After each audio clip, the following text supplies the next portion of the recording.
stocks, property, insurance policies. All these assets should form an integral part of our financial planning. However, there's only one which we can quickly grab cash from without selling it. Hey friends, welcome back to the channel.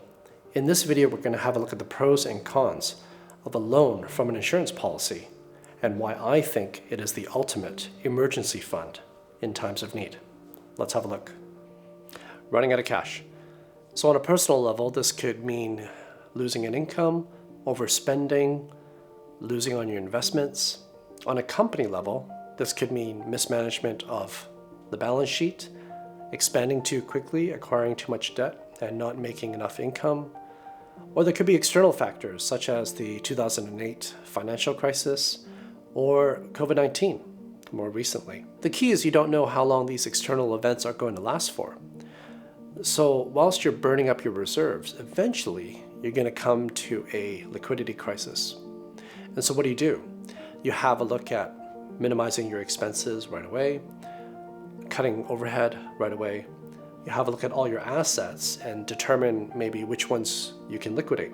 But not all assets are the same, and not all assets are that easy to liquidate. For example, if we have a look at stocks, well, normally during the global financial crisis, most stocks and funds have lost almost 50%. You'd be selling at a loss. Or would it rebound quickly? You don't know. The second is if we have a look at property. If the stock market's going down, normally property follows to a certain extent. But the key is to find a buyer, because the buyer is looking at the market going, well, the market's going down, I'm going to wait a little longer to be able to get a better price. So once again, you'd probably be selling at a loss as well. The third might be to try and get a loan of some sort via remortgaging a property or expanding that line of credit or getting a personal loan. But all the banks with their stress test measures will look at you and have a look at your cash flow and your repayment ability, which actually might be reduced during these times of losing your job or these times of reduced revenue in your company. So it's actually not that easy to liquidate an asset to be able to provide liquidity or a cash flow to persevere and continue. So how do we access cash without incurring significant losses? All these assets that we've just mentioned, we've built up probably over the years. We don't want to necessarily sell them at a loss. There's actually another asset class, and insurance policies actually fit the bill. They simply grow over time, they compound every year, and its net surrender value or its liquidity can actually be accessed in the form of a policy loan. So you need an insurance policy with a high cash value. And not all insurance policies are like this. For example, medical policies don't have any cash value. They just offer protection. So policies like that in the insurance industry, we cannot borrow off of. So if you have one of these insurance policies as one of your assets, essentially what you're doing is you are borrowing your own money. You're not surrendering the policy, you're not giving it away or giving it back to the insurance company or surrendering the thing completely. It's still in force. You're just taking a policy loan from it. And you have a choice. You don't have to pay off this loan. You can pay it if you choose to after a few years when you're financially okay. Or if you don't, upon your death, the death benefit is reduced to pay off this loan amount, meaning that your beneficiaries receive less from you.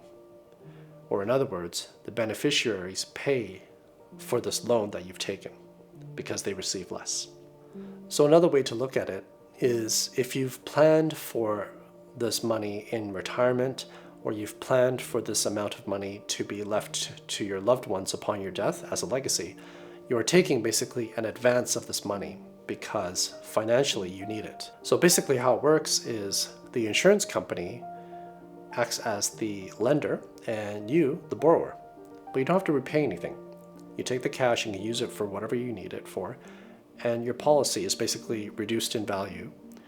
And it will also try to compound however you have a loan that you have to pay in terms of interest that is generated and as well as principal. As well, the cash value that is in the policy actually acts as the collateral for the loan. And therefore you don't need to be vetted in terms of your repayment ability or anything, because everything is basically deducted in the insurance policy itself. And so what are the loan amounts? Well, for example, if we have a look at FWD, it basically says roughly it's going to be 6%. That is the loan amount, interest that is charged. For BOC Life, it's based on HIBOR plus a fixed rate, and Hong Kong 3-month HIBOR is 0.5 actually right now, plus a fixed rate. So you could probably be sure that it's about 5 to 6% as well.